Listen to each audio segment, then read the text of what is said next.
Yo, what is up, everybody?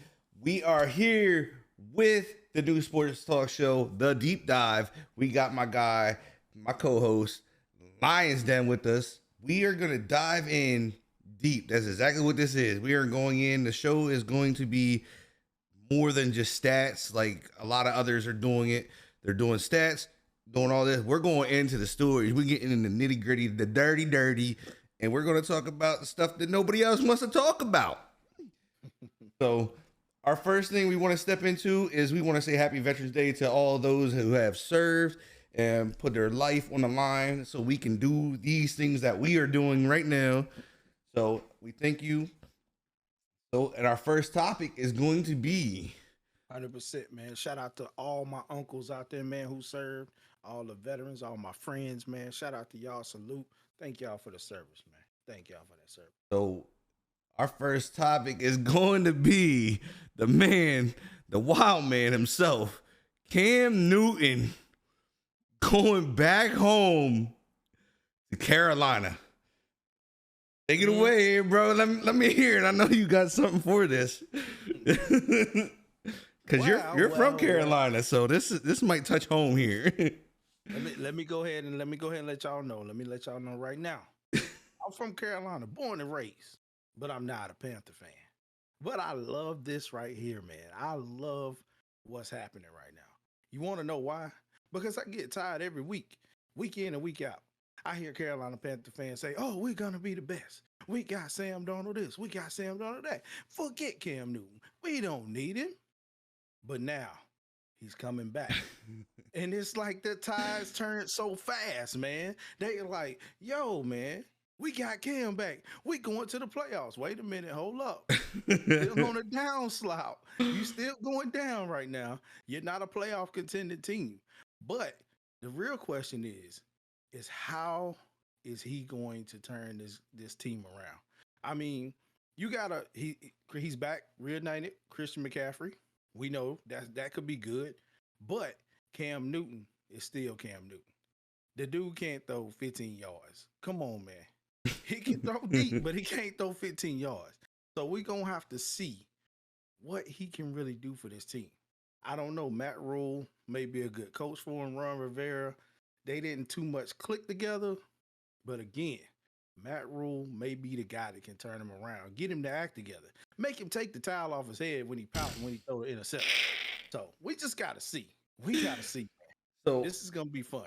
my thought on this though is like this man hasn't thrown a ball since preseason, correct? Right. All right. So he hasn't thrown a ball. We're in what, week 8, week 9, something like that. Yeah. I'm not even sure where we're at anymore because this is too much. It's like high school drama in the NFL now. We're sitting in week 10 right now. Yeah, see, like that's what I'm saying. Like there's so much drama going on in the NFL with all this stuff. It's wild. But this man hadn't thrown a ball since preseason. Now you're 10. Like I don't even know what week he got cut in preseason, but now you're week 10. I'm sure he's been practicing. He's been doing all the stuff off the field to keep himself in shape for the call if he got one. But it's still not game speed. He hasn't seen no game speed. Like he's seen preseason speed, but he hasn't seen game speed in 10 weeks. Right. And they're like you're saying, like these fans are going goo goo gaga for this man right now. He's not ready. He could prove us all wrong, but you're 10 weeks out of the game. Like that's a lot of time. At this point, he got to prove himself, right? I mean, he's not on the NFL team. I think this is his last shot. Yeah, this is the last run for him right here. It's got to be his last run for him right here. I mean, you out. Washington goes down. Fitzpatrick goes down. They act like they want to look at you, but Ron Rivera's like, nah, I don't want the guy. You know what I'm saying? And is that his head case? Is that because of how what his demeanor holds? You think that Ron doesn't want to deal with all that in Washington? He got enough going on because of all the scandals and all the in-house stuff they got with their owner and all that going on with all that. You think that holds that? Like he's like, I don't need any more distraction than I already have. Today, man, you got to really look at it for what it is. When he was in Carolina, yeah, he took them to the Super Bowl. They didn't win because they were facing Peyton Manning in his last ride. So Right. I mean, but Cam did a number of good things here. I mean, the fans, they did love him. I mean, you had the kids. I mean, he's big in the communities around here still to this day. Like Yeah. he runs a 7-on-7 competition with all the local area high schools. Shout out to Shelby High School, my high school, who's won that thing like 3-4 times, baby. You know what we do, them golden lines, baby. So you know what I'm saying? It is what it is. So I mean, that's probably why it's so much hype around him coming back to Charlotte. But I don't know if he can really get on the team and do something. I don't know. Matt, like I said, Matt Rule's different. He's a different type of coach. Right. These guys, they want to play for him. But again, Sam Darnold wasn't it. Bringing him in, I knew that. But Cam could be that piece. He could be that piece to get back on the team, bring the hype. Definitely going home. He's going home. He's going where he's comfortable. I think it's an awesome choice for Cam. I'm glad he got he's going back to where he's comfortable. And if this is his last go round, I mean, at least he could probably walk away and say, I can retire as a Carolina Panther right now.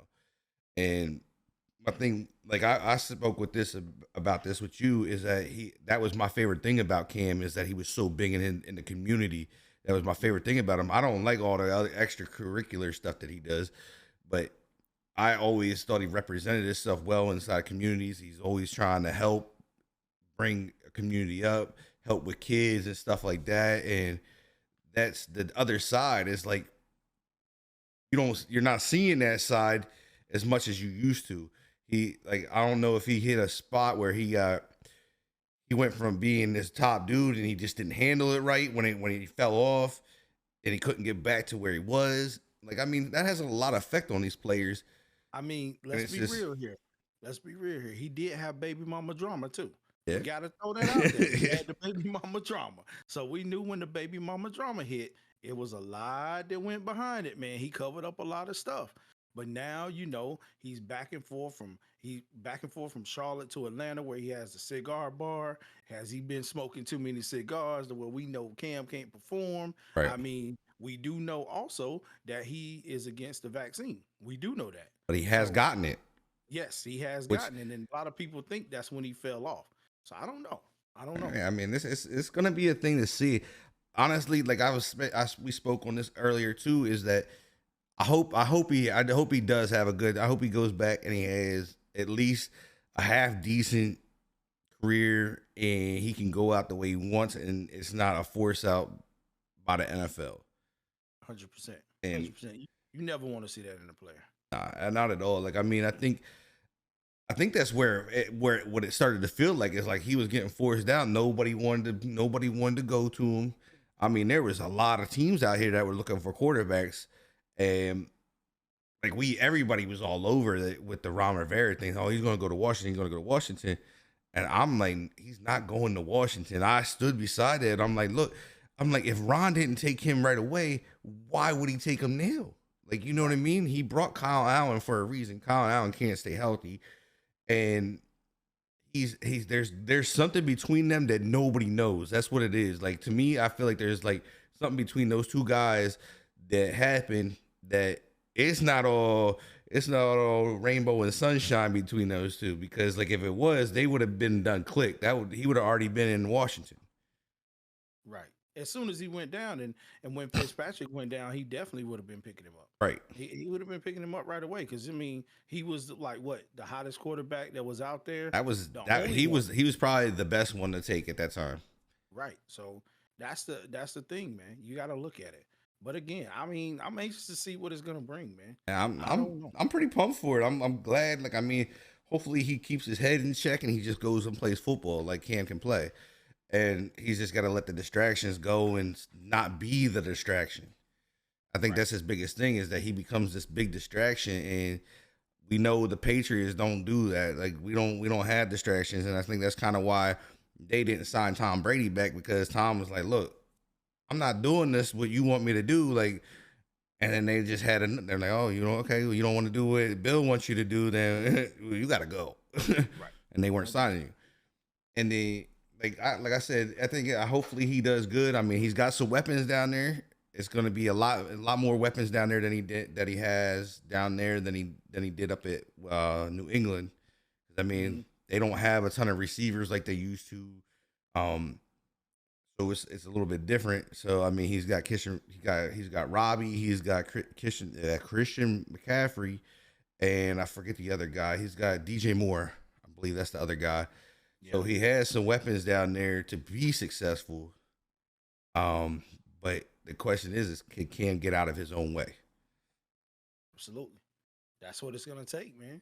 Can he get out of his own way and say, I'm back, I'm gonna make the best of this, and we're gonna ride this thing out. I'm gonna get us where we need to get to, and possibly get a rebranded contract. Right. I mean, let's be real. I mean, he got a pretty. I was actually surprised in the size of the contract they gave him. I mean, that was kind of shocking. So they must believe that he could do something, that he's healthy. He must have went through the physical. The physical's good. Everything's good. He might be at 100%. And Cam hasn't been at 100% in a while. It's been a while since Cam's been 100%. And maybe that's why the contract warranted what he got. I think he got, it was a $10 million contract, $4.5 million bonus, I think it was, or guaranteed. 4.5 was guaranteed. And then he got a 1.5 roster bonus. Yeah, correct. So that's a healthy contract when nobody wants to sign you. You know what I mean? Like, nobody wants to sign you for 10 weeks. And then you get a $10 million contract with 4.5 mil guaranteed. So to me, that just says that he's healthy. So we get to see a Cam Newton at 100%. And like I said, it's been a while. So hopefully Cam being at 100, we get to see a football player resurrect his career. Because like I said, like me and you we agree this is the last one right here. You don't make something out of this, you're probably done. You're going to the Canadian Football League if you want to play again. Right. But I think he'll hang it up and be partying with Bruce Pearl over in Auburn, just like they normally would be doing on Saturdays, because that's what he was doing anyway. Right. But that's beside the point. Hey, I mean, he's back. Whatever brings you back to the house, I guess. You got to party and pay for some stuff. Like, I mean, it is what it is. But We're moving into our next topic here. We're going to move into our next topic. OBJ trolls the world here. Tells us he's waiting. Tells us, I'm going to take my time. And then we get the banger. Like, literally the banger while I'm doing my thing, playing my CFM game. I get a text from Lion. He's like, yo, he just signed to the Rams. What do you think about this right here, bro? What do you think about the troll? Listen. Do you think he already knew? I think they kind of knew. He kind of knew, and he just played the game. Right. But at the end of the day, this right here, this particular situation or agreement or whatever it is right now, this right here stings to me. It's about to be serious. Everybody that knows me, I'm 49er red and gold till I'm cold, baby. NFC West just got real interesting. Because the simple fact that we're sitting here watching McVay make these decisions. And bro, we know it's him. Bro, I feel this so much though, because he came from Washington.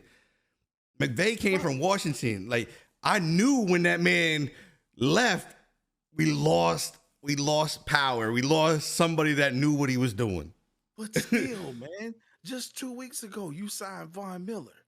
Come on, man, the defense. Now you go out and you sign OBJ. Okay, wants to win. Gives you OBJ, Cooper Kupp, Higbee.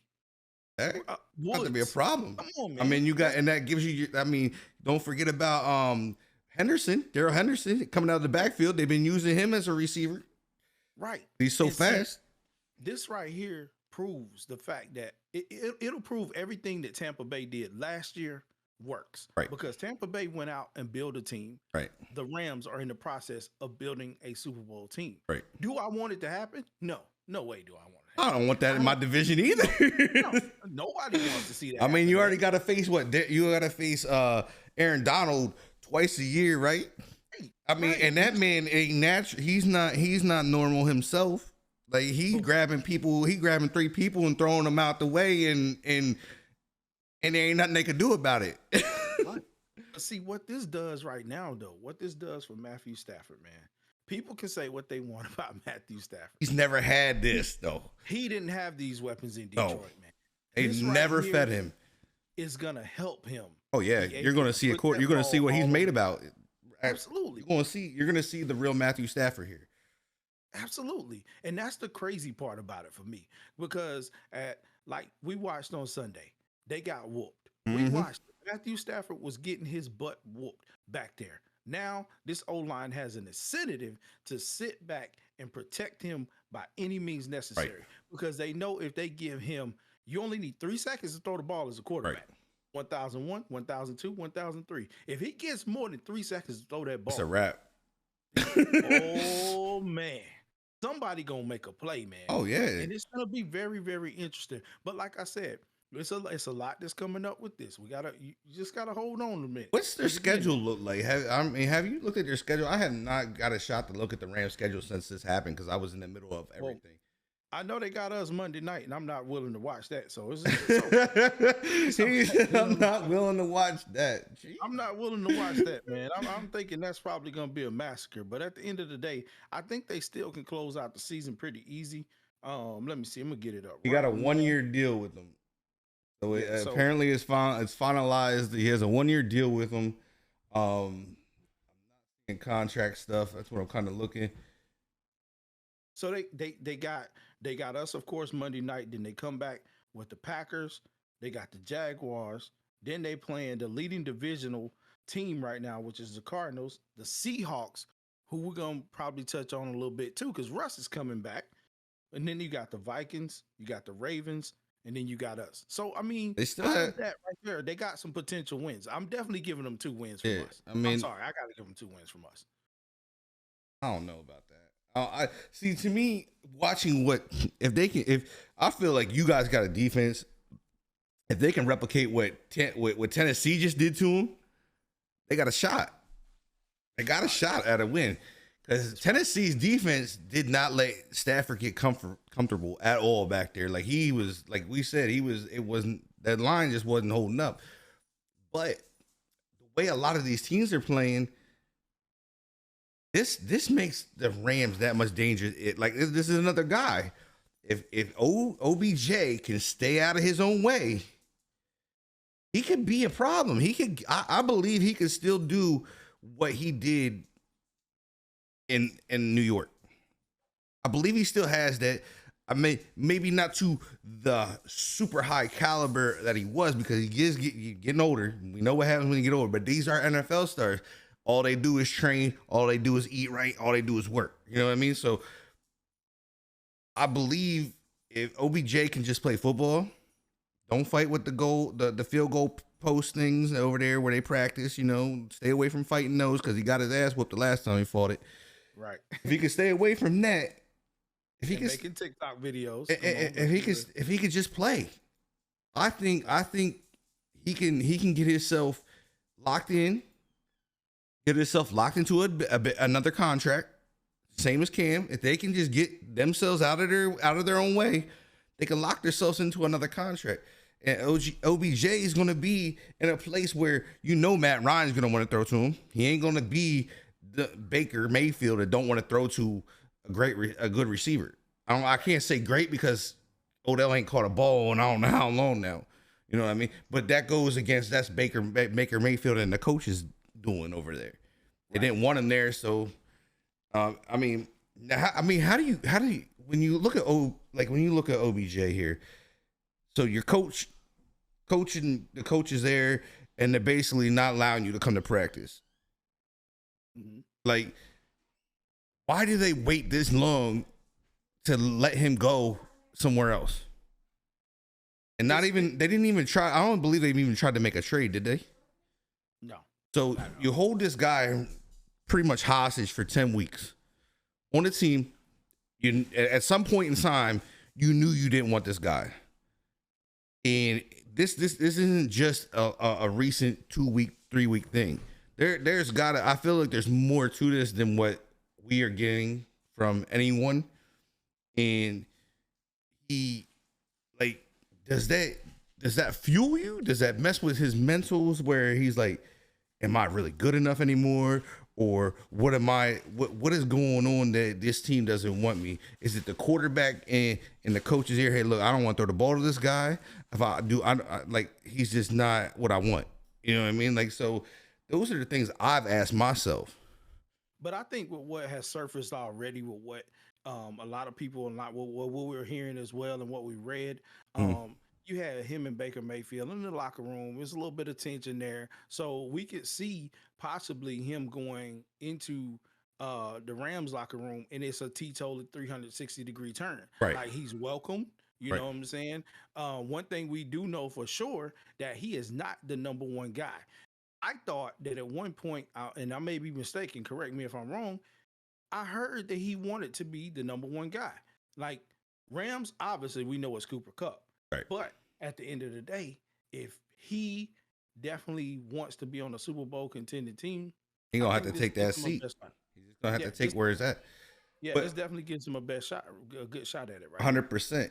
And I think when you look at this, is that he's gonna get the ball. So I think the biggest issue was when he was over there, they weren't throwing to him at all. Like they just avoided him. It went tight end, running back, and then went out to the other receivers. I don't even remember what it was. I read a crazy stat the other day. I think it was something weird, man. Like it was like they threw the ball to him 4 times in like so many attempts or something like that. And I'm like, bro, like how do you have this guy at the caliber he is and you don't throw him? I mean, what do you expect the guy to do? Stay happy? He's not going to be happy. He is a once in a time superstar elite receiver. Like he was at the top at one point in time, and he had issues that kind of pulled him down. It was a Cam Newton effect, kind of like it pulled him down. And that to me is like, I think, like as you said, his best shot is definitely going to be his best shot to get to the Super Bowl again and get a ring again. It's going with that. I mean, he already has one, but he wants it again. And I honestly think this is probably one of those things where it's the best move for him to. I think McVay will probably be one of those guys that can kind of like get to him. You know what I mean? Be a figure that can help him as a coach, maybe as a mentor. And look, play the game, let all the other distractions off the field, out the locker room, and just play your game. Though, did you said OBJ has a ring? I don't think he was there when they won the ring I, in New be, York. I believe he has one. I believe he has one because they won 2 Super Bowls, and I think he was part of the one team. I might be wrong. But I know he got because David Terrell was the receiver that made the catch to take him to the New England. But their second Super Bowl, I believe he was part of it. I could be wrong though. Okay, we have to fact check that. But I'm looking right now. It's gonna be. I mean, like I said, this is gonna be interesting to watch, man. I don't know. I mean, I'm big on chemistry. I'm big on the number of superstars being on the team, and you have to build that chemistry. Will it be that way? I mean, obviously on the defensive side of the ball for the Rams, that shouldn't be a problem. That's gonna mess a lot of teams up. But on this offensive side of the ball, again, something's gonna have to come into play, and something gotta be in place in order for them to actually flourish. That ball is gonna have to be spread across the field evenly. Now, again, bringing him in. Will Cooper Cup then be the type of receivers to be like, man, we ain't letting this dude come in here and take over our shine? That's not it. Or we come together as one unit and we have one goal, and that's win the championship. I personally would have loved to see him on Green Bay. I think that would have been the perfect place for him to go, because the simple fact that Green Bay has to fess up and pay Devontae Adams this year with the contract that he has. Now, if they don't pay him and Devontae walks, now they're out of luck. Right. They got Lazard, Valdez. You got to work with him, but OBJ would have gave you that stretch that you need. But I also think I think OBJ went into protective mode because they only offered him league minimum salary. So right, they didn't have the money. They didn't have the money, and I think that's the biggest thing. I think that was a thing with the Saints because the Saints wanted them too, but the Saints didn't have the money, and that man's trying to play and get a contract, but at the same time, he's got to put himself in position. This is a sport.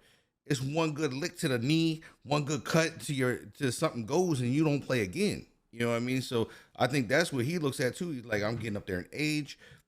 I need to get a contract where I get a little bit of money, a little bit of protection if I do get hurt. And like league minimum wasn't cutting it because I think league minimum for a receiver might be like $750K. Okay.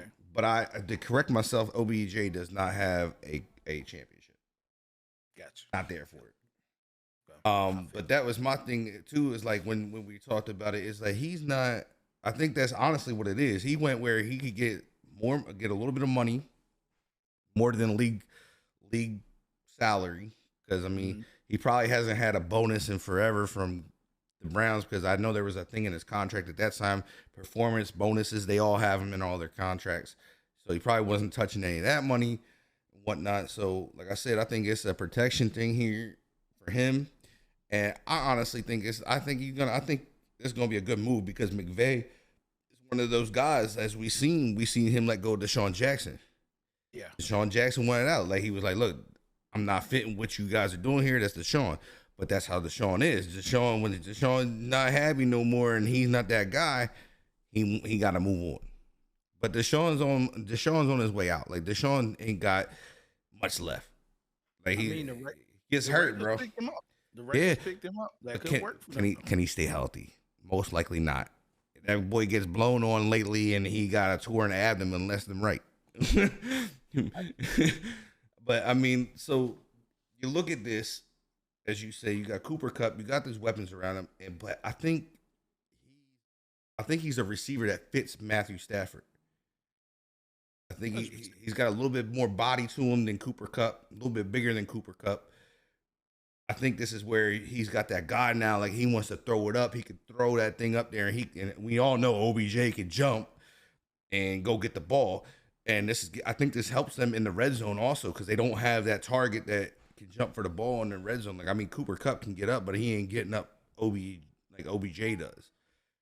So that gives them another dynamic down in the red zone. So this is one of those things that's going to be like super cool to watch. I think this is going to do something. This gives Matthew Stafford another weapon. And to me, I wish this would have happened to Matthew Stafford when he was kind of like in his prime, so you can really get it. Like I mean, he's on the back end of his career, but we've seen quarterbacks. I can't even say back end of a career anymore at 30-some years old with the quarterback because you got Tom Brady, Mr. What is he, 52 years old or something like that now? Like he's not 50, he's not 52, but he's up there. He's old. He's up there. I mean, and that dude's still slinging the ball around. Like, so who knows what this does to Matthew Stafford? I'm sure Matthew Stafford's eyes are huge right now. That man's drooling at the mouth, ready to let this ball fly and see what he can do. And again, I hate they take this out on us on Monday night, man. This is not the way to go for 49ers, but you know, y'all let me know what the score is gonna be because I won't be watching. All right. He said, I'm not watching. All right, let's get into the next one. The return of Aaron Rodgers. Oh, I'm gonna let you start this. I'm not even gonna say nothing. Oh man. We talked about this. As you guys know, man, Aaron Rodgers has been out away from Green Bay, making Jordan Love make the music, starting quarterback for a week now. He's been back with the team since Saturday. If you guys don't know, he failed the COVID test. Yes. And then, on top of that, lied about being immunized. The word he used, immunized. So, now, we got another situation with the return of Mr. Rodgers. Not only does he come back, he doesn't get what everybody was expecting him to get. And the rule that the NFL put into place was, and I do believe, and again, I may be wrong, but if you are not vaccinated and you have the vaccine, you will be heavily fined and suspended. Okay, Aaron Rodgers just doesn't get any of that. He didn't get suspended. Of course, he didn't get to play one game. That's nothing. But then his fines, I believe it was somewhere like what, 14,000 or something like that. It was something like that. But you got players like CeeDee Lamb, who's already up to almost 45,000 in fines already. Like, come on, man. Right, Like, right. what's up with this? Like, He's why? getting hit with everything. Like to me, it's like a target now on that man. Yeah, like why is Aaron Rodgers basically getting away scot free with a lot of stuff that's happening? I don't know. NFL might be afraid of Aaron Rodgers because Aaron Rodgers in that, like, he's definitely in that mode where it's like, I don't give a fuck. Like, I'm gonna do whatever I do. And we know that, in Green Bay, we know it's all about 12 anyway. It's all about 12. Right. It's not about anybody else. Nah. It's not about anybody else. And that's the reason why I'm already saying that Devontae Adams will not be there next year because they don't care. I 100% agree with that because of the fact that when Aaron Rodgers started his nonsense in the off season that he didn't want to be there, he wanted to get a trade or whatever or released. Devontae was like, I want out too. Like, he followed right back as soon as Aaron Rodgers was like, look, I'm gonna sign this contract to where we're gonna restructure. I'm gonna sign this contract to where I can go after this season. I can go wherever I want. Devontae came back. But it just blows my mind in how he's treated right now. Right. So, and like I said, and I told y'all earlier, we was gonna get into this. But Sunday, they got a matchup. This is believe it or not, this is a rivalry now. Ever since the whole push to catch the ball from Golden Tate, but they're going to play Seattle, and Seattle's getting Russell Wilson back. Now, with them getting Russell Wilson back, that's going to ignite them. They're going to be ready to play. So this very well could be, we're going to get in here and we're going to, that may even try to hurt Aaron Rodgers. We don't know. Right. But at the same time, I want to see him get beat. Just because I'm a Russell fan, so I like to see Russell win anyways on a comeback. I want to see him get beat just because, man. You gotta pay some kind of way. I don't wish no, don't get me wrong. I don't wish people to get hurt no kind of way, but I just want to see him take a L one time. Right. Like, take a L, man. You made Jordan Love just take a L last week. Like, he wasn't ready for that. I'm 100% with you on this. I feel like I lost a lot of respect for the man. Like, I used to be a big Aaron Rodgers fan until like this offseason started, and then he got into this thing with the COVID and all that stuff, and like, the dude has been super selfish, and like, people were talking about him coming to Washington. I said, I don't want him. I don't care what I want. I don't want a player like that. I don't want something that's about himself. He's not about his team anymore. That's not to me. That's not sports. Like that, I grew up differently. To me, if you're the quarterback, you lead your team, and you lead your team until your contract's done, bro. Like, just let your contract be done, and then go do what you do. Either you're afraid you're gonna get hurt, you're not gonna be able to play no more, or you're just that selfish of a person. That's how I feel about him. But lying about that, man, you could have caused so much. I mean, there's the organization, man, 100%. Because if I'm not mistaken, if you would have caused an outbreak and they have to forfeit the games, you have to forfeit the game. So now you're losing games for basically nothing. Right? You know what I'm saying?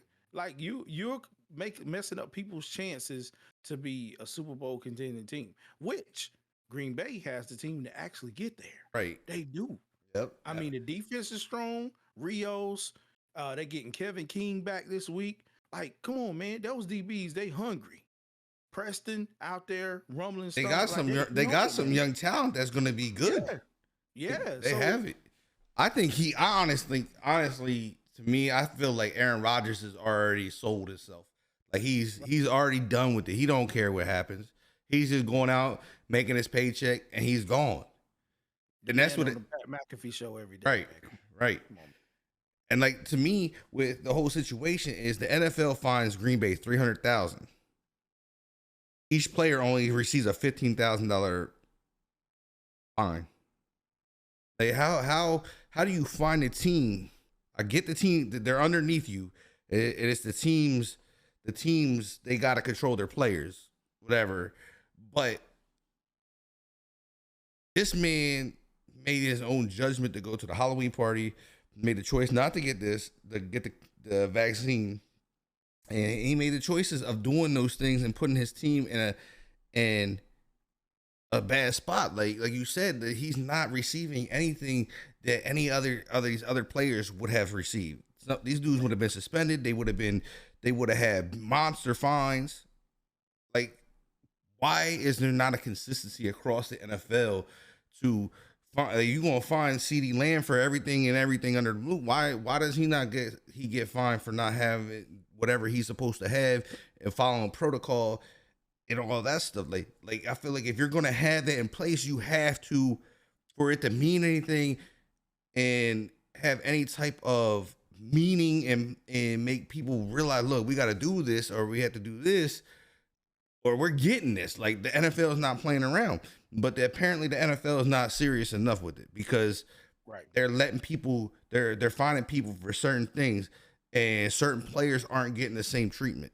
It was this thing I was talking to you about, like the refs with certain calls. Like, Kyler Murray called it out and was like, yo, you just called that on you gave him that penalty, but you're not gonna give that penalty to me. How's that not work? You know what I mean? Like, there's a lot of unfairness in it across the NFL. I mean, life's not fair, but if you're in a league that has rules and stipulations and everything's supposed to be followed by protocol and everything else, and it's in a contract, it's in a binding agreements and stuff like that, why aren't they not being followed? Absolutely. And everybody should be equal across the board. That's what I'm saying. Just alone, like, it's not, a lot of people getting it mixed up. They're saying, well, y'all are trying to go too hard on him because he wasn't vaccinated. It's not that. It's the fact that he broke the rules. He went to a party that was not sanctioned by the NFL. Like, come on, man. Yeah, you made a good looking John Wick. That's it, bro. Come on. You putting people, other guys at risk. And their families. You know what I mean?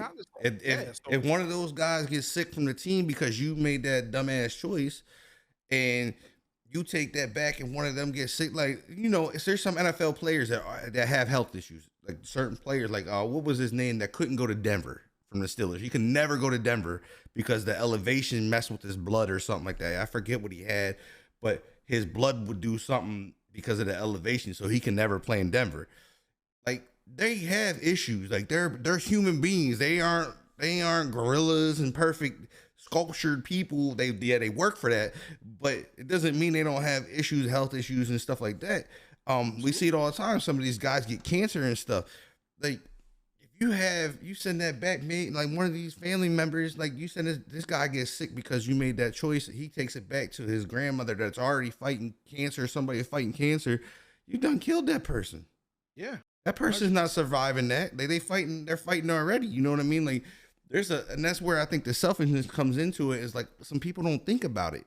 Like, I mean, I've been there. I got sick. First thing I did is I stayed home. I didn't go I stayed away from everything. Like, I didn't know if I had it.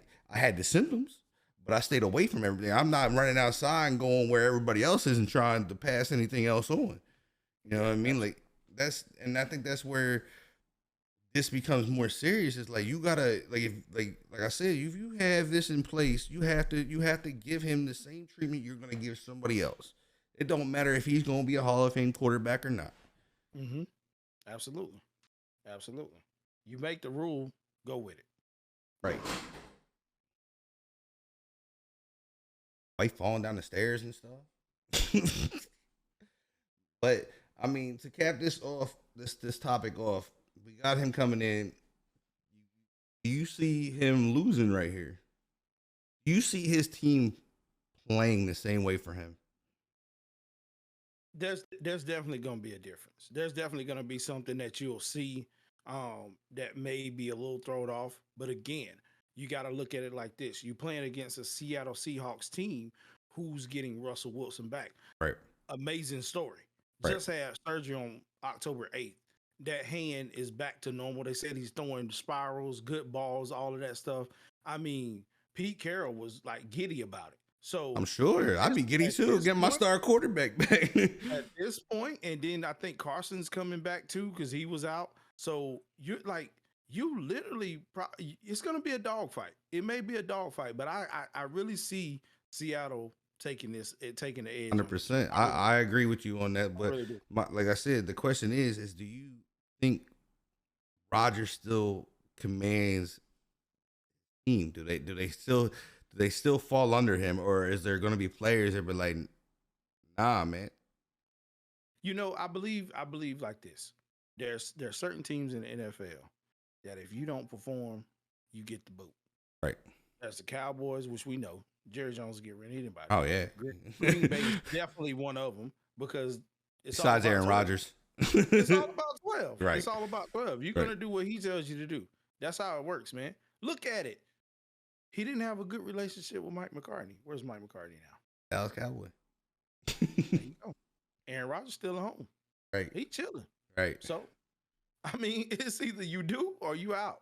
So, hey, they got to get ready to play ball, man. Get ready to play ball. Well, we're going to move into this next one here. This one's touchy. This one's super touchy. Because this story is, I read into the story. This story is weird. This is a weird story with Dalvin Cook. Dalvin Cook says he's the victim in this. The girl says he's the victim in this. It's a past relationship, so it wasn't his now wife. It was a past girlfriend that this is about. Apparently, from what I was reading, she came in the house back in 2020, hitting people, beat 2 other people up, just wilding out. I guess smacked Dalvin around a little bit, and the girl says Dalvin beat her. You know what I mean? I mean, like, and we know what happens in the league when we get into these domestic cases. 100%. Seen Ray Rice get booted for literally, he whooped her. Like he like and I don't ever agree with this at all. As being a man, we are too damn big to be doing. Like, I mean, don't get me wrong. There's some females out there that can swing, do all that, but it's still, we are 10 times bigger than most of these girls, and those NFL players are way bigger than all of them. And I don't condone it ever. But I think we lost we just lost Darius Geist last year, the year before. He's out of the league, never probably play again for choking his girlfriend and beating her.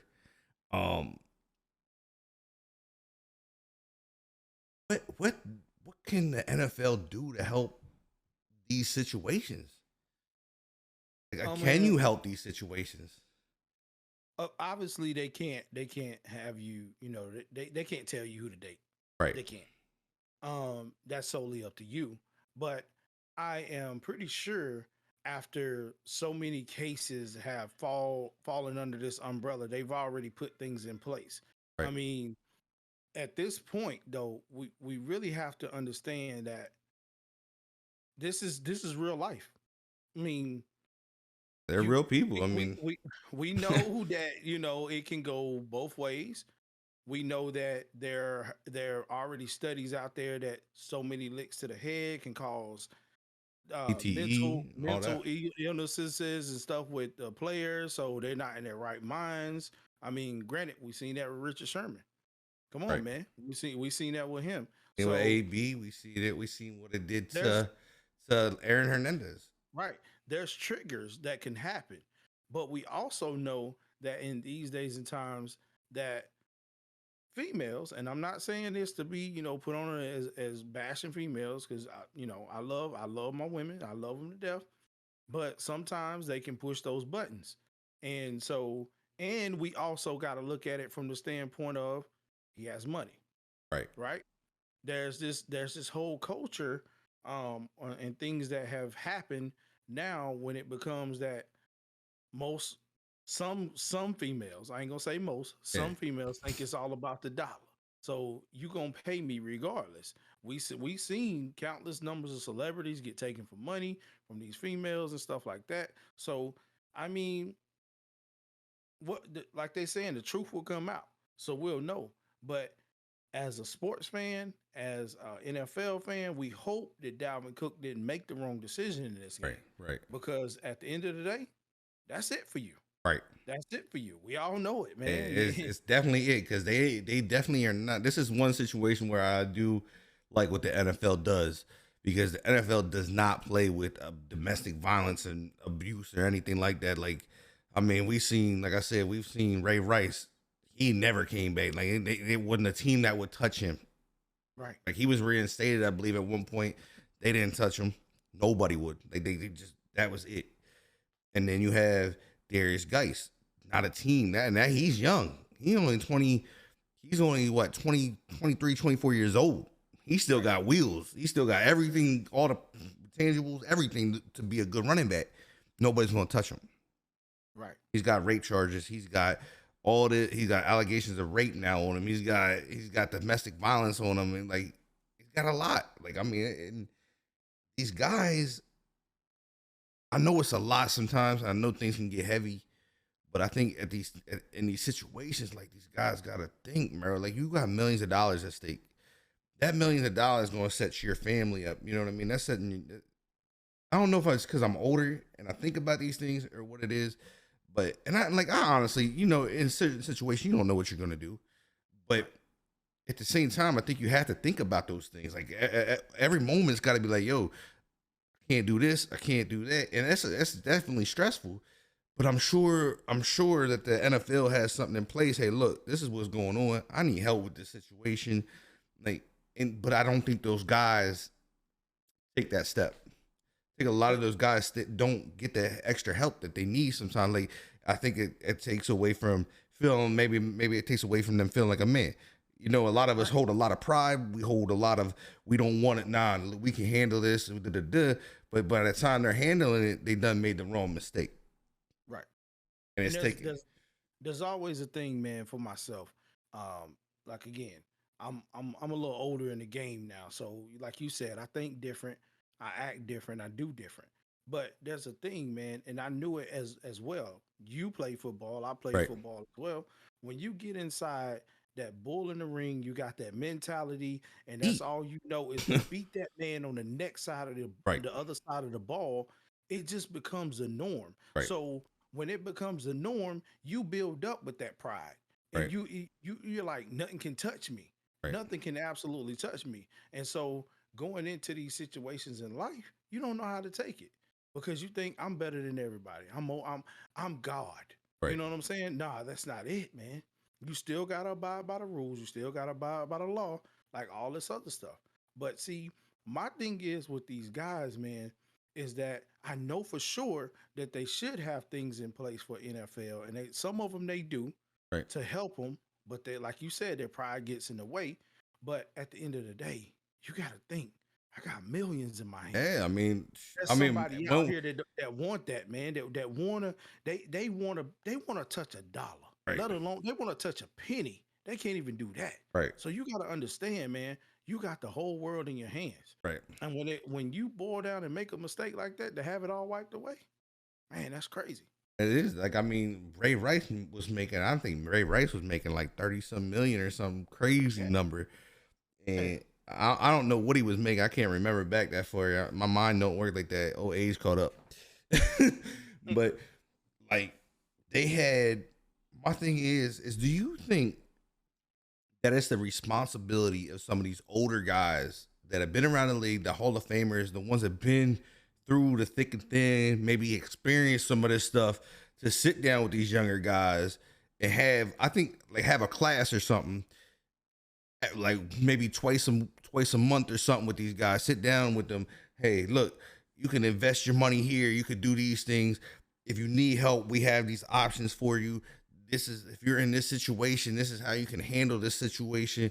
Because like, I always think about it a lot. A lot of these guys grind so hard. Right, they grind to get to the NFL. 1% of every college player makes it to the NFL. Right. So that's a lot of college players. That's a lot of players. You got what's it go from D1 all the way down to D3, maybe D4? If there's a D4, I don't even know if there's a D4, but I know it goes to D3 at least. Yeah, that's a lot of college players. A lot of these D3 players are starting to make it to the NFL.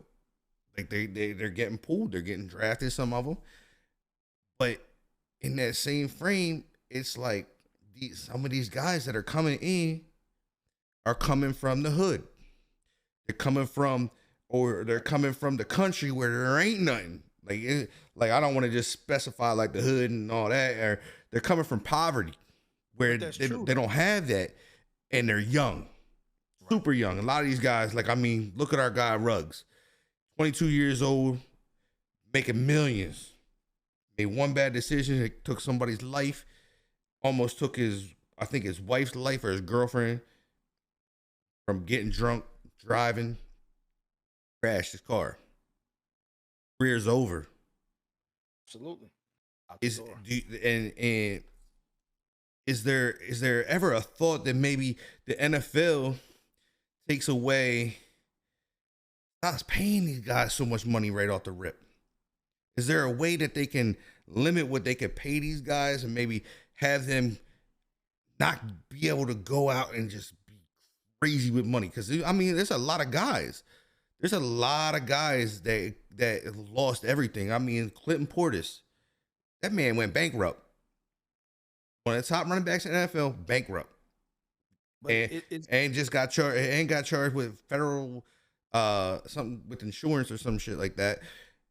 But do you think it's the responsibility of the players that have been there before, the older ones now, the older ones, wiser ones, the ones that have been through it, responsibility to put something really in place for these guys that are coming in young and don't know how to handle that type of money when they come from nothing?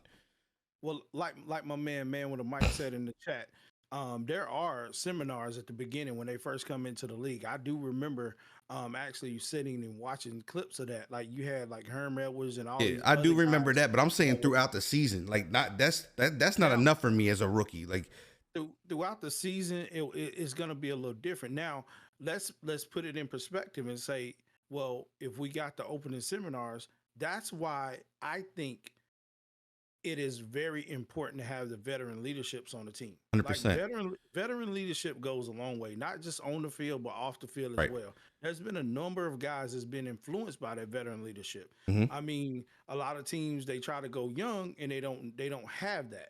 But when you get that veteran leadership that really sticks and it works, it makes a difference. It definitely makes a difference.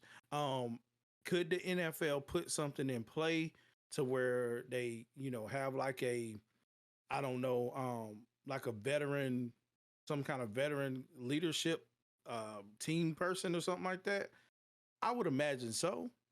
But, at the end of the day, again, once you cross that line from college to the NFL, you considered a grown man. You need to learn. At this point, you got to learn how to make your own decisions. I mean, let's be real. A lot of times, again, it's not the team's fault. No. It's the people they have around them, like their circles, man. I go back to this again. No, Brandon Spikes very well. He's from my hometown. Again, I know how many people he used to send tickets, jerseys, just to go up to be in New England with him for a week before the games. And I'm like, that's blowing my mind. I would hear the stories and thinking about, like, dude, like, wait a minute. Why is it so many people there? You're getting ready for a game. Why is this being a distraction? Right. And then look what pops up with him. He hit somebody, parks the car, leaves, tells a lie. Now where is he at? Right, training, doing something totally. I mean, he's successful again now, but it took him a while to get back on his feet, but he's no longer in the league. Right. So that's what I'm saying, man. Like, I think they can put something in place to help him out.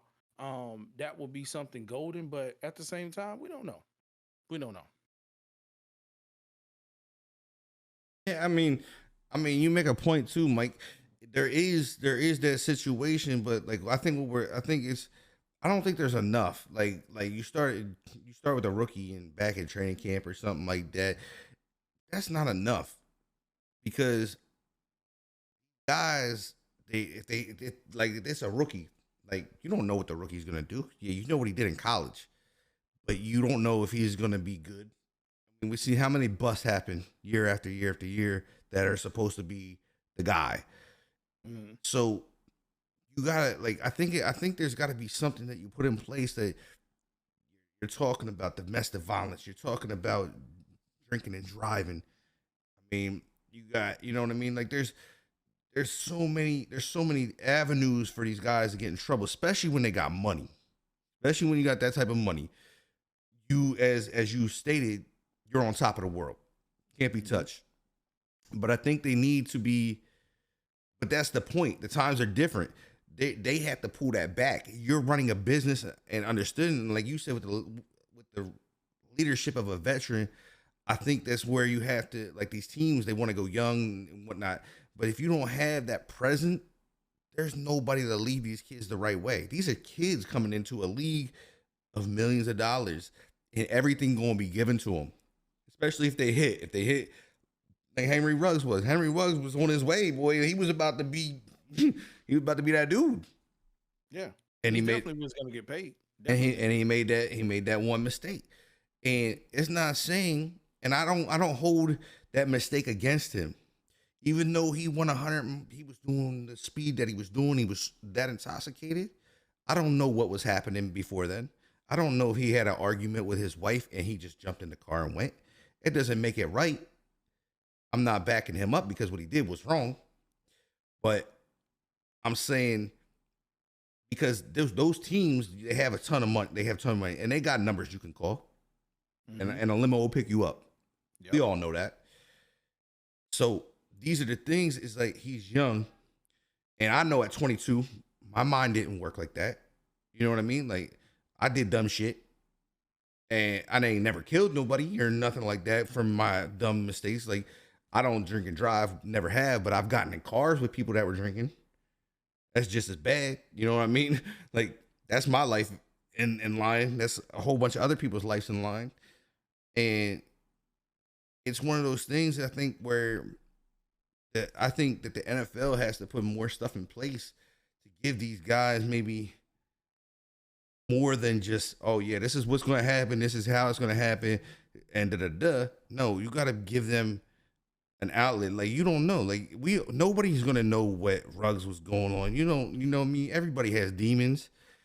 I mean, maybe just something in his life was battling. He was battling something. You know what I mean? Maybe something was just off, and he was just having it was one of those days, man. We all have them. Like, you battle something, and things just go wrong. You know what I mean? You get in that dark space, and your mind don't think about, hell, if I get behind this wheel, I have a chance of killing somebody. No, I'm gonna get behind this wheel, and I'm gonna hit the gas pedal, and woo!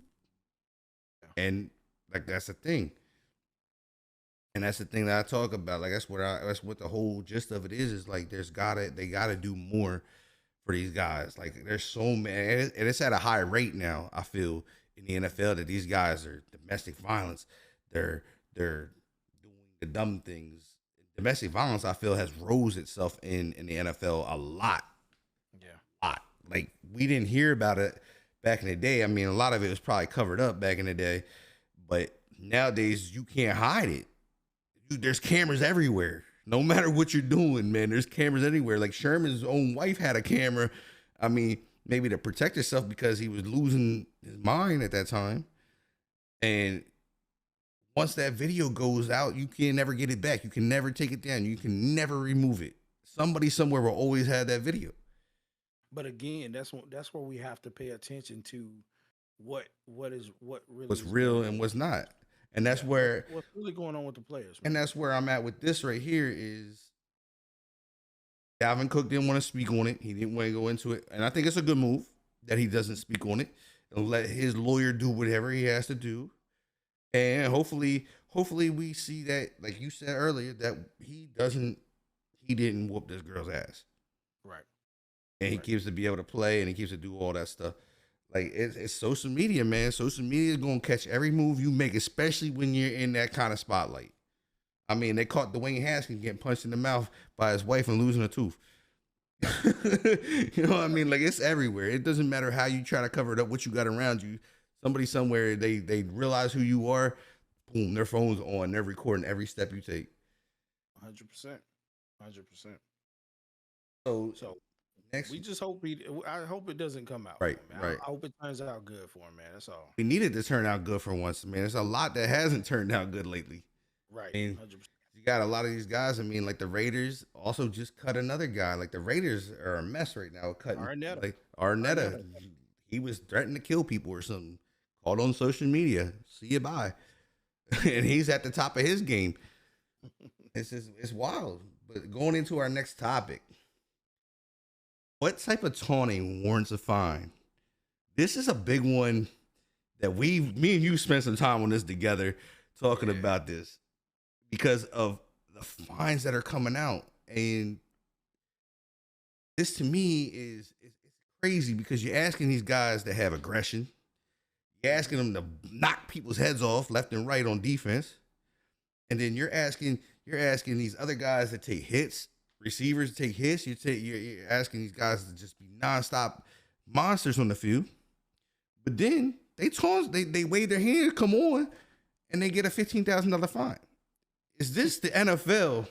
Is this the NFL's way of getting money back from these players? I mean, at the end of the day, you probably could look at it like that. That's how I'm looking at it right now. I mean, I'm coming off a personal experience doing it. Like, I mean, I'm with you, bro. We used to do it all the time. You know what I'm saying? Right. I knew I was getting a flag. I knew I was getting a flag on a play because I literally ran the guy over. I stood on top of him. That's different. That's a different ball game. But now, had I got up, make a sack, I get up and I dance a little bit, do a little shimmy or something, or make some kind of move. Fine for that now. If you turn and you look at their bench, who's probably over there yapping off some type of profound statement to you, your coach, and your team, you turn and look at them and just walk away. That's a flag. Right. So I need to know. I just need to know, what do you want? What do you want me to do? You want me to be an aggressive style player that comes in, hit a guy, jump up, help him up off the ground, tap him on the butt and say, hey, good play. See you next play. Nah. That's what they want. That's what they want, bro. Like, the NFL to me has become so soft. From when I grew up, boy, them boys would knock each other's teeth out, spit that shit out, and he rocking. You know what I mean? They would spit their teeth out. Like, I mean, what was the dude was, oh my God, I can't think of the guy's name. Was it Russ? It might have been Russ Grimm. I think he was a lineman for the Washington Redskins at that time. That man got punched up underneath his jaw. His teeth folded. He just went, blood leaking, and just kept playing. Like, these men are like, I get protecting the head. I get, like, that's a huge thing. But how can you're asking quarterbacks, right? The quarterback out here, quarterbacks are getting fined. I think Colin Murray just got a fine. Hold on, time out. The quarterbacks basically can do what they want at times. Tom Brady made that rule. You can't do anything to a quarterback. You can't do nothing to him. You can't do nothing to Tom Brady. Quarterback can probably get up, point at you, and say whatever it is he need to say. They just fined. I believe they just fined Colin Murray. But if you retaliate back, it's a problem. Right. That's what I understand. Well, that's like football is an aggressive sport, man. That's what I'm saying. But like I feel like if you're not directly over top of somebody, I mean, back in the day, you pop somebody, you stood over them. You know what I mean? Like, I mean, I can see if you're directly like up in somebody's face taunting them, it's different. But if you're like, if you hit somebody and you step back, you do your little flex dance, whatever you do, they're trying to eliminate celebrations. Like, no, that's part of the game, man. Like I could see some of these celebrations, some of them get a little wild and a little excessive. Like, you have half the 53-man roster in the end zone while you scoring a touchdown. I mean, there's no need for all that. But I'm saying, if you make a catch, you score that thing, and it takes you, it wins the game, or it takes you to overtime, or it's a big play to change the way that game may have been flowing.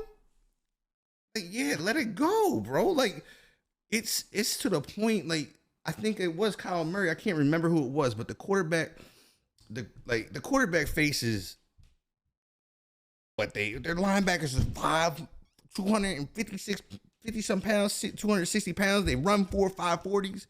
That's a gorilla coming at you like a train. Yeah. If I bust him, he falls and slides across his butt. I believe you have all the right to taunt that man. Cause he did something. I forget how it all went down, but he got on his knees and he was like sitting like this. He was like, he just waved like, come on. And they threw a flag and he got like some kind of like a $5,000, $10,000 fine or something. So absolutely. Like, that's why I asked the question, what warrants a fine? I mean, obviously with the NFL, it's some sort of retaliation. But even if we go back to the Monday night matchup with the Steelers and the Bears, Marsh, what he did, that was no to me, that was no way taunting. That was no way taunting because at the end of the day, man, he literally made a play that could potentially change the game. Right. But the refs threw a flag that changed the game back in the sway of the Steelers. Come on, man. Like the dude stood up. He was excited. He stood up and Right. just stared at the bench and walked off. He didn't make a gesture. He didn't do anything. But they called it a flag. That's why I'm confused. So NFL, if you're listening, man, let us know. We trying to I want to know because I honestly think it's unfair. Like I think they really pick players that they go after. Oh, he got a big contract. Let's go get some money from his pocket. And I the refs definitely not calling anything level at all this year. It's so off that it's not even funny. I mean, did you see the play the other day? The dude gave him a hip check. Homie got hit in his hip and it was the Bears. He got hit. I think he got hip checked. He got hip checked and they threw a flag on him. The ref hip checked him and he got a flag. Because his hand came back and touched him on the shoulder or something like that. Crazy. I'm like, bro, like what are we playing football anymore? Like I said before, man, the best thing they can do, if they're going to take away all the taunting and stuff like that, the best thing you can do, just let them full suit up and pass. But make sure you tie those flags around their waist, man. So we know as fans, and we know as people that watch the game every Sunday, every Monday, every Thursday, that we know they getting ready to play flag football. And right. We know what's going to happen. Because we don't want none of this. Like to me, if you ain't touching, as long as you ain't touching the person, I think you do what you do. Like if you're not physically touching the person, you're not spitting, you're not doing anything stupid in that frame. Because some of that, you know what I mean? Like if you spit on me, we fighting. I'm swinging my helmet. Like we're in it. We're going to the ground. We're banging. I'm not stopping until I finish what I need to stop. I'm getting suspended. I'm getting fined. I'm getting all of it. But like we were saying, these guys can't celebrate. They can't even be happy to play the game that they love, right? Without getting in trouble. And to me, that's a problem because as a viewer of the game, it takes my love away from the game and my viewing pleasure. Like I love to watch the game. I love seeing these guys hit the quarterback, get up and like, yeah, what up, bro? Like, come on, come at me. I'm coming again, baby. Like I'm talking.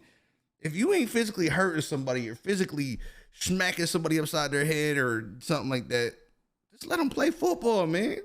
Absolutely. I'm with you 100% on that, man. We can't make the game soft.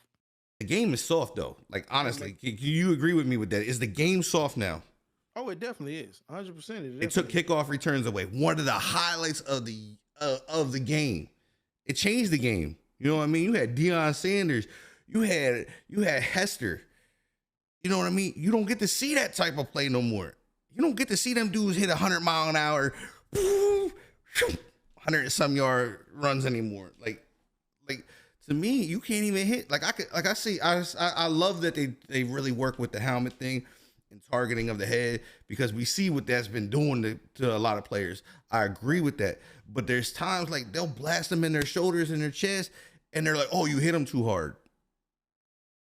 Bro, what do you want me to do? I'm 260 pounds or heavier, depending if it's a lineman. Like, what do you want them guys to do when they run 4.5s and you got safeties running 4.2s, 4.1s? That you don't stop on a dime when you're moving like that. Like you can't stop and adjust. Oh shit, I'm too high. Let me readjust. Especially if it's a bang bang play. If it's one of a receiver coming across the middle or something like that. Those things happen so fast. Like, how are you supposed to adjust to that? You asking them to do an impossible job. It's definitely not doable. I mean, I played linebacker, and that's why I say it's not doable. Like, I wasn't the fastest. I ran 4.9 throughout college and high school. You know what I mean? But when that bang bang play and that receiver, them receivers running 26 miles an hour across the field, coming into a 250, like, what you think's gonna happen? It's going boom. It ain't there's no adjusting to it. Right. 100%. I just feel like it goes bad. It's bad against the defense, man. It's really bad against those defensive players. I say it all the time. Like I say, Sean Taylor wouldn't have been able to exist in this league. Corey Polamalu couldn't exist in this league now. Brian Dawkins couldn't exist in this league now. They wouldn't be able to play because of how their play style was. Absolutely. They'd be fine and wouldn't even have a paycheck. Right. You should be sitting in the thing. But we're gonna head into the next topic of Thursday night football. Thursday night football. So we got a game coming up between the Dolphins and the Ravens. Ravens are playing good ball right now. It's been a little weird down in Dolphin Central. Tua has not been. I mean, he's been playing decent ball, but it's not been what I think they thought it was going to be. But we did just see the Jaguars knock off the Bills. Do we see that tonight with the Miami Dolphins? I don't think the Dolphins do it tonight. I really don't think the Dolphins do it tonight because off of what Lamar Jackson just came off of last Sunday, he wheeled back in overtime to win the game. I mean, Lamar is, I think, really in the process of saying, I'm Lamar Jackson. I make plays. Y'all respect me. And the words of Birdman, put some respect on his name. Right. Because I'm telling you, man, I would not be telling you guys this had I not seen this in the flesh. It's different seeing it on TV. Mm-hmm. When you see Lamar Jackson in live, man, this guy is a sight to watch. I get to experience every year preseason. They said he was not a pocket passer. Right. What did he do? He stood up, made plays from the pocket. They said he wouldn't last as a running quarterback. Not only does he have rushing yards to match his passing yards, he protects himself. But his coach believes in him. When your coach can say, Lamar, you want to go for it? And he like, yeah, man. What you mean? You know what I'm saying? Like, that's crazy to me. Well, but I think that's the thing is like Lamar is not afraid to prove. Like he loves that. He loves that you put him as an underdog. You know what I mean? And there's a lot of players that like that, but there's not a lot of players that can go and do what he's doing. That man said, like you said, he wouldn't make it. He wouldn't last long, but he learned how to slide. He protects himself. He keeps himself out of damage, and that's the biggest thing for him to be able to keep running is staying away from getting hit. Because we know we've seen it. We've seen RG3 get blasted on. Mm-hmm. He's in a booth now. We've seen. I mean, it's real talk though. Like, I mean, I'm a big RG3 fan. Like, I got his jersey, autograph, all that. Like, you know what I mean? Like, I met him personally down at the Skins game, all that. And the dude's nice as could be. Nice as could be, dude. But if you can't protect yourself, you don't last in the league as a quarterback that runs. It's the same thing with Kyle Murray. The man learned how to slide. He don't get hit. He stays away from all that. These guys are starting to last, and that's why all the teams are starting to look at these guys that can run. They're not staying with the general quarterback like a Peyton Manning. Who else do we have? Peyton Manning. You have Aaron Rodgers, Drew Brees. Those guys they don't run. They do what they need to, but most of the time you're not getting them out the pocket. But like as you said, you got Lamar. Lamar is a prover. He's like, doubt me, and I'm gonna prove you wrong. I mean, the guy got 2,000 yards already in the air. I mean, he's tied? That's the ninth best quarterback in the league right there with yards in the air. And then, I mean, 13 TDs. He's tied for 15.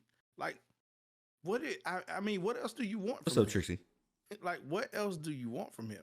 At this point, like, I mean, I think the Ravens themselves just have proven themselves. Because you think about it, man. When we were in preseason, they were the team that everybody was looking at saying they are getting ready to be bad. Like, they're losing players left and right. Injuries here, injuries there. They rebounded in the backfield. That was the biggest issue. I think they lost three running backs in preseason. Right. All three of their top running backs, I believe. They came back and they won games. Like, who thought this was going to happen, man? I mean, they only got 2 losses. They're 6-2. Like, Like, Does that raise the question? The way the Chiefs are playing right now, is this the year that Lamar can raise that Raven and go get the Super Bowl? I mean, you gotta take a look at it. I You mean, really have to. we're hitting the second half. This is basically going to be the second half with the new schedule that got we got 17 games now. So Mm-hmm. we're running into a 17 game schedule. I don't know. I don't think they had their bye yet. I'm not positive. Mm-hmm. Which that could be a huge thing for them. They get a late bye. I'm not positive. Like I said, I don't know their schedule. But if they have a late bye, that could be huge. That gives them rest late in the season, going into the playoffs, because most likely they're going to make the playoffs unless they have something go wrong or somebody not going to put that on them. Not going to say his name, but if somebody gets hurt, that would probably be their season. Yeah, 100%. But the Chiefs have been their nemesis. Like that's been their kryptonite. They have not been able to get past the Chiefs. Chiefs aren't playing good ball. I don't know if they turn it around this second half. And like the way the Ravens are playing, I mean, if they can keep it up, that's the thing. Can they keep it up? I don't know where their schedule lies, but I'm with you on this one. I don't think the Dolphins have. They had their bye week. It was week 8. I mean, they still had a late. It's kind of a middle of the season bye. So with the Ravens coming in, depending on how tough the schedule is, I think the Ravens have a really good shot at this. And I don't think they get upset tonight. I think they're playing too high caliber ball. I think defense they've been playing like ridiculously good. Mm-hmm. And I just, like I said, I just don't think. They just broke some news tonight. Briskets to start. They're definitely not winning tonight. Dolphins are definitely not winning tonight. Tua is out. Tua is out for tonight's game. Something to do with his finger. We definitely gonna see Baltimore take this one. Jacoby Brissett's not gonna do. No way. No way. He's definitely not doing it. As soon as I seen that, I was like, yeah, no. And I mean, some people may even say, man, like, well, they held the Texans to 17 Sunday, but that we're talking about the Texans, man. This is a whole different caliber team in the Ravens. Like the Ravens, they pretty much got something that a lot of teams need. So going forward with the Ravens schedule here, they got the Dolphins. They go in the week 11 they go at Chicago. They go to Cleveland. I mean, that's probably going to be a game because that's going to be a Sunday night game. Week 12, that is going to be at the Ravens Stadium. Mm-hmm. Then they got to face Pittsburgh, which Pittsburgh is having their own issues over there. I think they're 5-3 right now. That's going to be at Pittsburgh though. That's in December, so it's going to be cold. So that play a factor in Lamar running the ball as much because they don't like to run the ball. Like a lot of those guys don't like to run the ball when it's cold like that, afraid of the hamstring getting pulled or tore. Then they got to go back, so they're gonna run into some division games here. So they're gonna get a string of division games from week 12, week 13, week 14. So they're gonna play Cleveland. They're gonna play Pittsburgh, and then they're gonna play Cleveland again. Mm-hmm. And then they get Green Bay at their stadium. And after that game, they got to travel to Cincinnati, play the Bengals. And here's the big one. They get the Rams week 17 at their stadium. And they close out the season, they close out with Pittsburgh at their stadium. Yeah. So they have, I mean, that's a pretty... I mean, the Bears is probably going to... I think they smack the Bears. I don't know, because it's going to be at Soldier Field, so they got to play they got to play the Bears. But then, like I said, they get in that streak, and this could... like, if one of these teams get lucky, what's it do to their playoff seeding? Because this is the division. They got 3 back-to-back. They got 3 division games. And then they get out of their division. Go back to their division. Get out of their division. But we Go can't back to their rule out division. the fact we can't rule out the fact that the Ravens do slide a little bit towards the end. Towards Of the season. end. That's what I'm saying. They got a lot going on division-wise at the back end of their season. So when you get into the Ravens here, it's how tough can they be at the back end of their schedule? Right. Going into division games. I mean, they got like I said, they only got one game, and then they hit that three run, and then they got to face Aaron Rodgers. I think it's gonna be a tough run. I mean, because it's a division game. We all know it don't matter how good your team is when you play the division game, they know you the best. So Absolutely. They're gonna play you the best, no matter how good they are, how bad they are. You're gonna get a game. Right. Absolutely. And this could place their seeding. This is where you have to see Lamar play at his best and not let the Ravens slide for once. I guess it's that bad that I put it solely on him. No, But he's their main dude. Yeah, he's their top running back. He's their top quarterback. I mean, he got to do something. Got to do something. I honestly think if he can get over that hump of sliding towards the end, that he'll have a really good chance of taking it going to the Super Bowl and getting something. But how does everybody wheel out now? You got a week 18.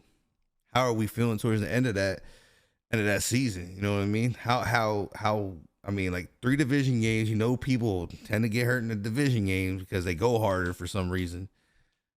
And I think we got a lot of football that can change and a lot of things that can go different ways with the extra week and how some of these teams are playing. Oh yeah, 100%. 100% you do. Because again, like how is that extra week gonna take effect on? Because that's usually a break week. That 18 ain't that usually like a week before they hit the wild card, right? Yep. So do they still get the break and the wild card is still a thing? Like where I didn't really get into it too much on that part of it, as if they were still having that little bye week in between there. I think it's just playing straight through. That could be tough. That's going to be tough. I mean, unless you get that bye and get the next team. Yeah, 100%. But what do you see? What do you see with Tua and the Dolphins here, man? Do you see anything transpire? Do they trade him? Oh, at this point, I don't think they're gonna trade him. They're hoping for the best, but I think they probably give it one more year. I don't even know where he's at. I think he's only been 3. I think this is his second year. Yeah, if he don't show So up, he probably he probably got 2 more years. Yeah, that's why I question it. Like, because he's got a pretty decent contract. Do they trade him to somebody that needs a quarterback? This is where I also think I don't know if the Redskins pick him up because they were in talks about trading for him. Mm-hmm. But it's still, to me, it's I don't understand. Like, and to me, it's, as you say, you made a point earlier on this topic, is that his coach trusts him. Lamar's coach trusts him. To me, does this affect a quarterback like Tua when he knows the organization doesn't trust him? Like, you have to know the organization doesn't trust you when you're getting told you're possibly getting traded, or you're hearing things that you're possibly part of a 3-team trade, and they want to bring Deshaun Watson in. Mm-hmm. They ended up not making that trade because there's a lot of uncertainty around Deshaun Watson because of the allegations of all his stuff going on. So with that being said, is there a way to fix that relationship, or is that relationship tarnished? Probably tarnished at this point. I mean, we know Deshaun Watson wants to play football. Right. Are they going to give him the shot to play? Probably not. Until things are done. Right. So, I don't know. You think that Tua, now I know that one's done. Like, he's not playing, and I don't think we ever see Deshaun Watson in a Texans uniform again. But Tua wise, do you think that relationship is tarnished with the Dolphins? Like knowing that his coach doesn't believe in him and management doesn't believe in him. Yeah, because I mean, he had a chance to be honestly. I think they really just were trying to give him 1 year to prove himself. That was coming from Alabama and coming off of that injury he came off of, and to see that when he came back, he was like, "Yo, I'm ready to go. I'm ready to do this." And then now you just can't hang in there. Yeah, I think it's a done deal. Do you think they have the pieces around him? I really don't feel like they put the pieces around him. And they got rid of their best. They got rid of their like what, two of their best linemen to get picks and clear money. I mean, they have a ton of freaking money. They have like $80 million in salary space with probably the most picks in the draft. But who wants to go there? Who wants to go there and play in that team again? No one, because they're not putting nobody around them. Right. And then at the same time, you got to look at it like this. He knew the situation he was coming into before he got there. He knew it was going to be a young situation, and this is exactly what it was. You can't say you coming in and you coming into possibly maybe making the playoffs. Nah. I mean, they can only do but so much, man. Right. If they ain't putting out money and they don't have what these players are asking for, nothing you can do. Do you think if he moves on to another place that he can have a better success than he's having with Miami? No. I think he is. No. He's giving you what he's giving you what you're getting. What you see is what you get. Got you. What you see is what you get. I mean, to me, it makes sense. I mean, yep. What you see is what you get. It's unfortunate. Like these are the unfortunate situations that I hate. Right. Guys work so hard, and then it's just like the NFL is so quick. Like some of these teams are so quick to pull that trigger, and I feel that's exactly what happened in Miami. They got all the cat space in the world, bro. They can make so many moves and put so many great players in front of him that can protect him. Maybe give him a shot to throw the ball a little bit and get him some receivers, but they just don't ever do it. Right. It kind of feels like to me the Matt Stafford deal. The Lions, they never want to spend money, never want to put nobody in place to give him a chance. That's why you see Calvin Johnson retire.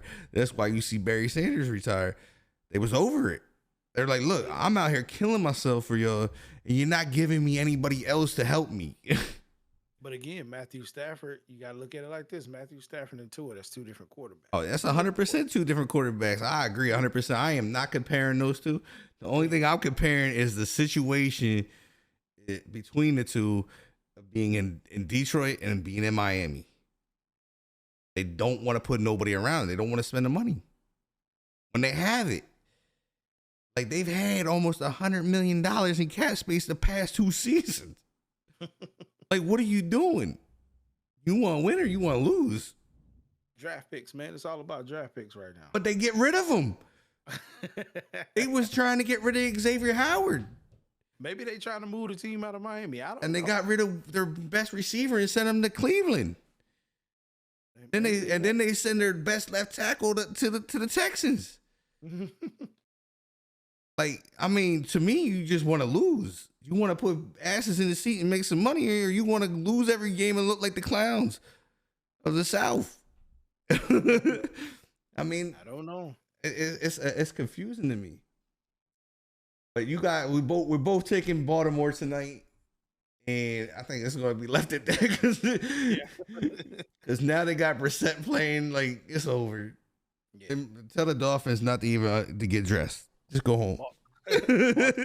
Baltimore by 21. Baltimore by 21. I'm talking Baltimore by 30, 40. Lamar going to burn that defense, bro. They about to eat them. Let's go. And then we got our last topic of tonight. We're going to head into the NBA. Because this one's been a little hot. I don't like this has been a hot topic from the NBA. We got Jokic and Morris. So basically on this one here, we talked about this, is that Morris in this situation, Morris pushes a man. He reacts and pushes him back. He does a flop. He rolls around on the court like LeBron. He cries about it, whatever. Our guy gets fined, he gets suspended. Morris, all he gets is a fine. This is where I'm gonna let you take over on this one because I know how you feel about these situations. I mean, obviously, when it comes to the NBA with me, man, like we all know the flop is this it. It's the thing to do now. It's just a thing to do. It's Different like breed of ball now, bro. right when So you're weird. watching the NBA, you're gonna automatically see at least what 50 to 60, maybe 70% flopping Jesus. all over the court. I mean, guys are not in the same mindset as your Shaq Barkleys, Charles Oakleys, and all of that stuff. And it's when it comes Rodman. to brawling. Yeah, they not there anymore. It's just not there. It is. It's weird. Like when you watch it and where we came from, you know what I mean? The era we got to watch. Because them boys will punch you in your mouth if you do some dumb. You would have got cold cock. Like that wouldn't have been flop on the floor. That boy would have been in your grill. Like they would have been banging out right on the floor. Like we've seen it. Ron Artest punching fans in the face. That's Rodman headbutting refs. Charles Barkley punching people. You know what I mean? Like those guys did not play back then. Like that. You do that. You're catching elbows, bro. The rest of the game, pop, catching them to the mouth. and with this particular situation, we look at it as saying, we see Jimmy Butler already making like our next meeting. These boys gonna pay. Right. They gonna pay. They gonna do this. They gonna do that. I mean, what better way than to try to hype up games for the NBA, because we know a lot of people are not even watching NBA right now. Right. Like NBA is going on. Like you said, it's not like what we come from. Right. When we back in the day, when you had, like you said, your Jordan Jacoby's, all every that team stuff, had a starting three at least. You didn't know who was going to win. It was going to be a bang out every game. But you didn't care though. You didn't even care if NFL was still going on and the NBA watching. started. You was watching both. Like right now, a lot of people are not even willing to watch the NBA until playoffs. Playoffs. That's it. And so you talking about the playoffs? What better way to try to hype up games so that people will stop doing what they doing, is that relaxing on Wednesday night, Tuesday nights, or whatever, to say, oh, this finna be a good game. Right. And then nothing happens. You just brought them in to get the views. I mean, I see it, but at the end of the day, like that's why I think Spoelstra has moved away from the comments on it. Like he said, he's not even gonna, put any more attention on it at this point. He's just, we're just gonna go play ball. And again, I think the Heat are in a place to where they need to be able to build this team to get past the Lakers. Like they just played them last night. They went into overtime. Russell Westbrook with a triple-double was the only reason I think that they won the game. But this Heat team is a loaded gun. Excuse my language. It's a loaded gun. But because you got Jimmy Butler now. You got you got Morris. You got Morris. That team. You got. They're young too. There's a lot of younger guys. You got a lot of shooters out there. But what's my guy? My defensive man. God, I can't. His name's just not popping off the top of my head. Let me get. And this is my team. Y'all see this? Right? See how much I've been watching. You got Adebayo. You know what I'm saying? You got Kyle Lowry. I mean, let's be real. Tyler Hero. Right. We loaded, man. We bringing a team together in order to be able to get where we need to get to. That's what's very important right now. PJ Tucker. Yeah, PJ Tucker, a defensive. We know he's a defensive man. Like we literally have Victor Oladipo on the team, but he don't play. You don't really hear from him. Right. You don't really hear from him because he's not really needed. Like I said, we're trying to build depth on the team, and which I hate to say this, but we still got my man is still on the team. Udonis Haslem. He's still on the team. I thought he was out of the league. I'm not gonna lie. I thought Haslem was gone. I haven't heard his name in a minute.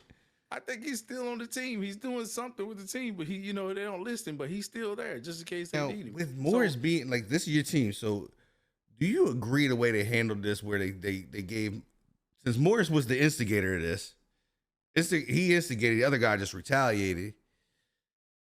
Do you agree that Jokic got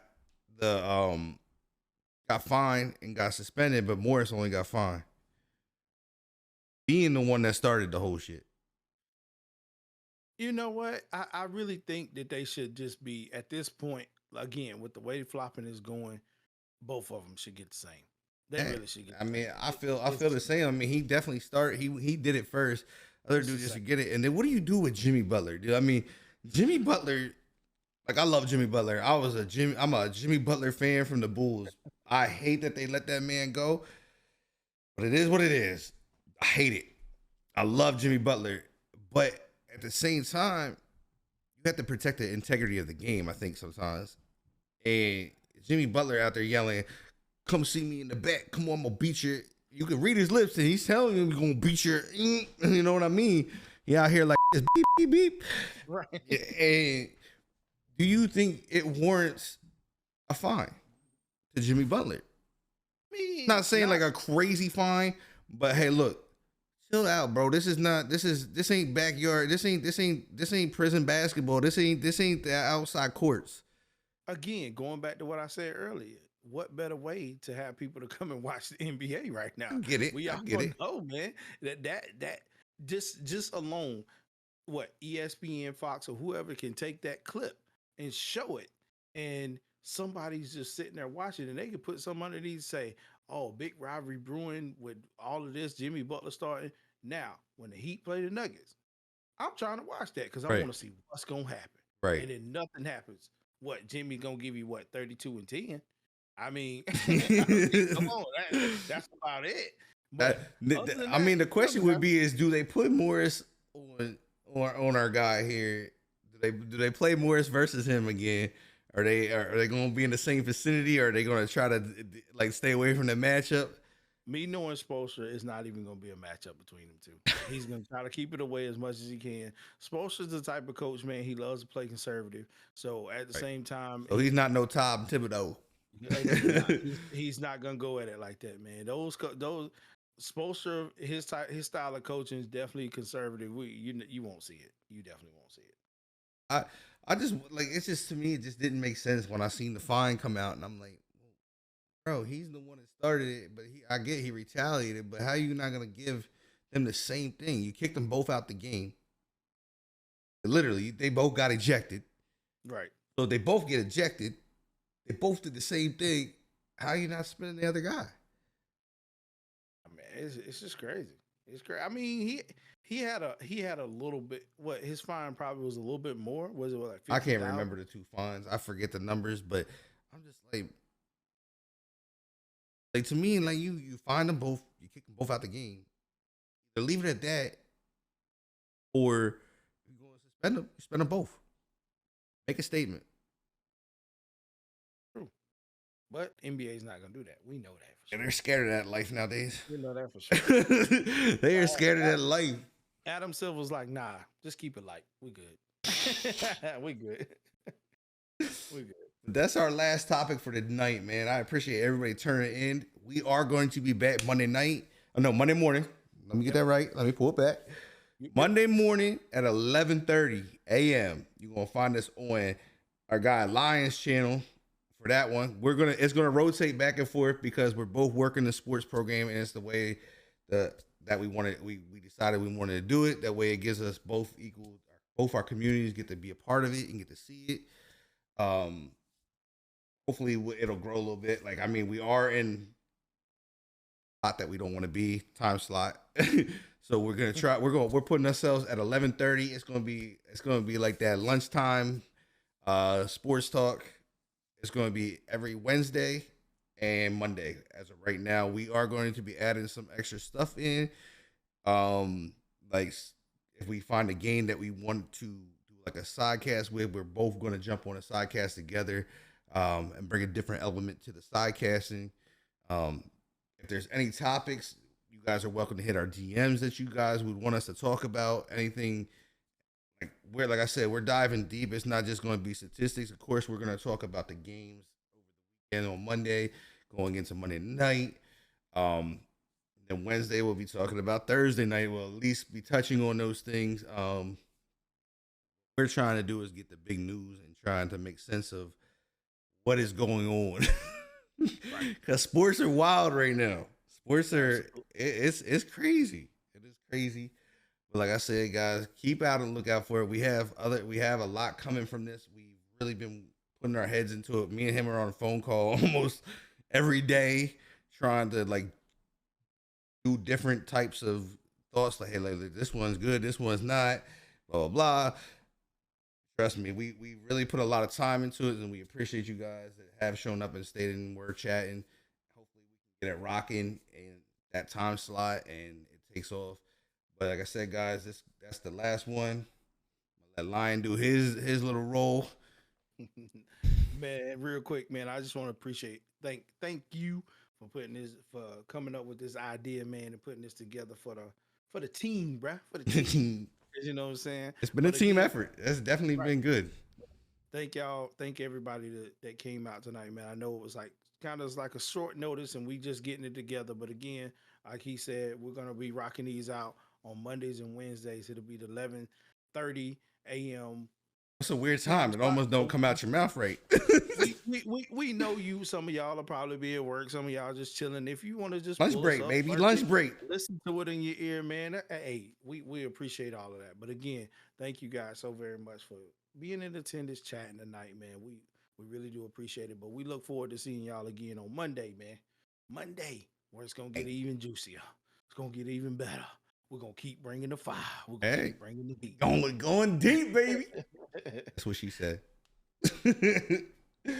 Nah, but like I said, man, it's gonna be one of those things. Like we're gonna have. It's gonna like I'm just watch.